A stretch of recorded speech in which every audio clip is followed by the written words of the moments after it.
Yummy, yummy food. I love being in the kitchen because that's where the food is. I love food. How about you? Very controversial topic though, isn't it? Have you noticed that people argue about food all the time?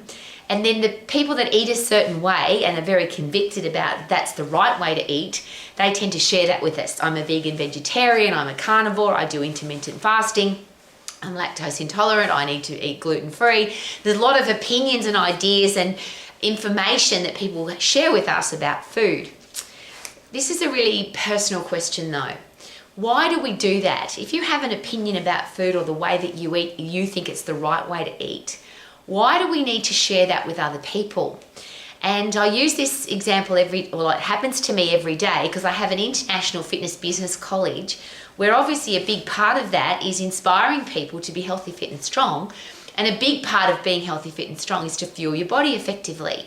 So I am bombarded every day with people preaching at me, telling me, trying to convince me that their way of eating is the right way to eat. People tell me what's a good and a bad food. People get aggressive and angry with me if I share that I like chocolate. Now I've got a big bowl, this is my big jar full of chocolate. Now I always have a jar or a bowl or a bucket full of chocolate in my house. There's always juice in our fridge. My husband drinks Pepsi Max and we have visitors, so I have beer in the fridge. And often when people come to my house, I'm going to pick those for a reason. There's some of the things that people get angry about. Rowie, how come you've got chocolate in your house? It's really bad for you. How come you've got juice? You shouldn't drink juice. There's too much fructose in juice. You shouldn't drink Pepsi Max. It's got artificial sweetener in it. And you shouldn't drink beer because it's alcoholic. Shouldn't, mustn't have, don't have. You shouldn't. That's telling people what to do. So there's my first question. Do you like being told what to do? If you're having a pleasant cold beer or a nice glass of wine, or you're enjoying a cold Pepsi Max on a hot day, or you're enjoying a chocolate or a piece of cake, or all the things that people say are bad, if you're very pleasantly enjoying one of those and somebody screams at you or comes up to you and aggressively says you shouldn't eat that, it's bad for you, or they're all judgy that you've got it, which is what happens when people come to my house. People often, and you know how stories always get back to you, people say, I went to Rowie's house and you can't believe what she's got in her fridge. She's got ice creams and chocolate and she's got chips and biscuits and it's disgusting. She's an exercise professional. She's got all that bad food in her house. Really? I find it, I just laugh. And there's lots of reasons why I laugh, but here's my first one.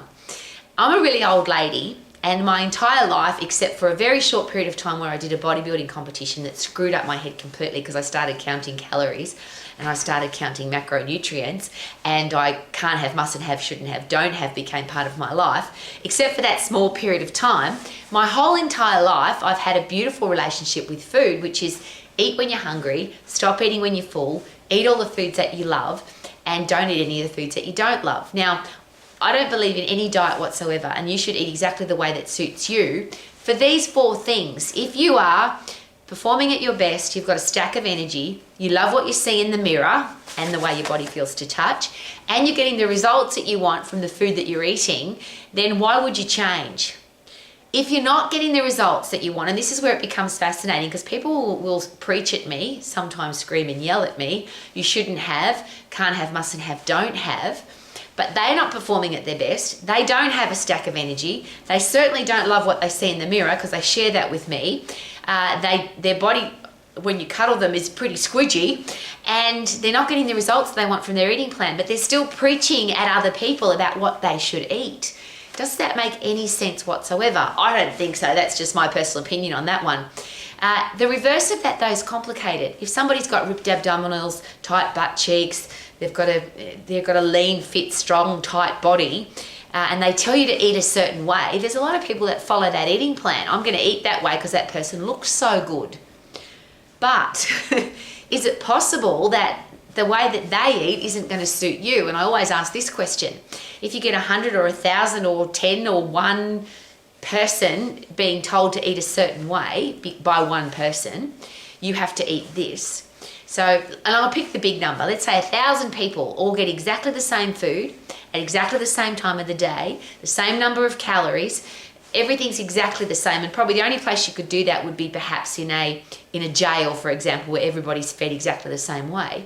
At the end of 6 weeks, 6 months, 6 years, would everybody look the same, even though they were eating identical food, same number of calories, same number of percentages of macronutrients, etc.? And of course the answer is no. And just give that some serious thought. If you and 5 other people in your family eat exactly the same way, will you end up looking exactly the same?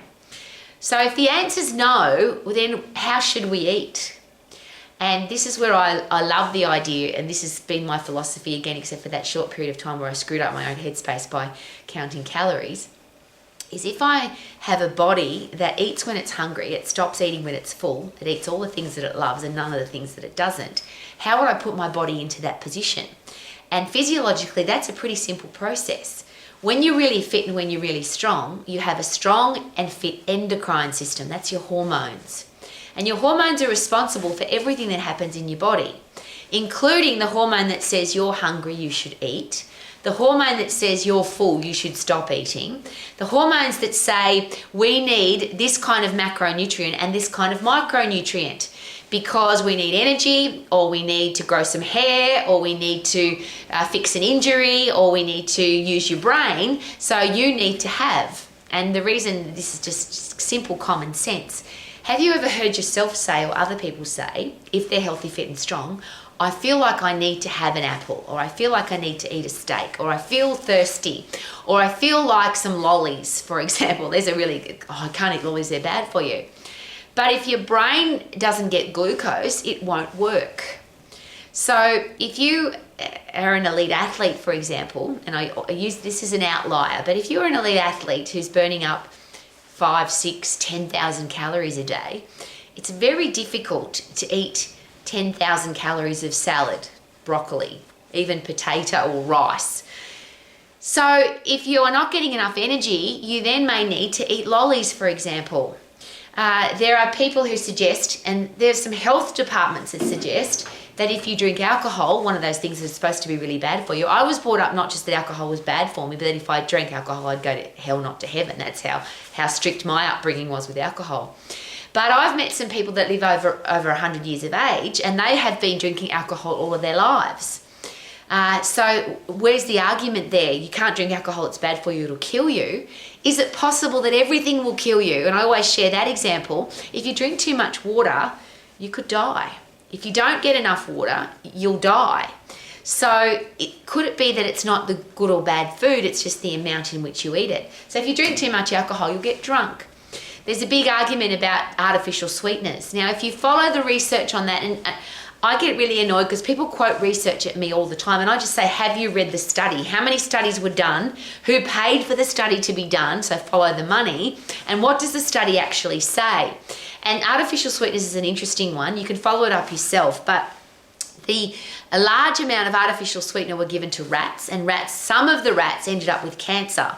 But the amount of, and that's where that information comes from, you shouldn't be eating or shouldn't be putting artificial sweetener into your body because it can cause cancer. That's one of the reasons why people yell and scream at me if I drink a diet soda, for example. But the amount of diet soda that you would have to drink that they gave to the rats, the comparison, is an enormous amount. An enormous amount. If I drink an enormous amount of alcohol, I'll get drunk, or I could die even. And for me, if I drink a couple of beers, I'll probably die because I don't drink at all. But that's a choice. Don't you get to choose? I've met people who drink alcohol, have smoked all of their lives, they eat really crappy food, and they don't do that much exercise, but they've lived to be a very old age. One of the things I think that really affects our health is guilt and stress. And if you feel guilty about eating your favorite foods, or you get stressed about eating something that you shouldn't have, or you get stressed because you can't have it, or you get angry because you want to have it and you can't, is it possible that that screws up your body far more than having a beer or a Pepsi Max or some chocolate? And these are not statements, these are questions. And shouldn't we all be asking questions rather than just blindly listening to can't have, mustn't have, don't have, shouldn't have? And is it possible that even the people that tell you that stuff, there'll be another expert that tells you the opposite? So some people say that you shouldn't eat fruit and vegetables because they're bad. There's a lot of experts now saying you shouldn't eat fruit because fructose is bad for you. And the plant-based folks are suggesting that you should have 5 to 7 serves of fruit and vegetables every day. So who do you believe? Which expert is telling you the truth? Some people say that you shouldn't eat bread or pasta or rice because carbs are really bad for you. And there's other people that say that you have to have those in your life because how else would you have the energy to do high intense activity, and how else would you feed your brain? I'm not making any statements, I'm just asking you personally, wouldn't it be nice to have a body that tells you what it needs rather than have an expert tell you what to eat? So when you're healthy, fit and strong, is it possible, and isn't this exciting if it is, that your endocrine system, your hormones will say, Rowie, you should start eating, it's time to eat, you're hungry.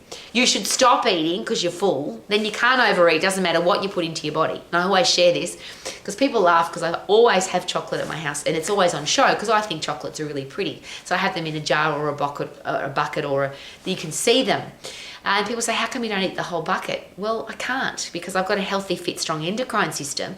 I have a couple of chocolates and I'm full. I don't need any more. I can't overeat even my favourite foods because I've got a healthy hormonal system. My You're Full Rowie hormone says don't eat any more. So when I'm full, you can put my favourite food in front of me and I don't want to eat it because I've had enough.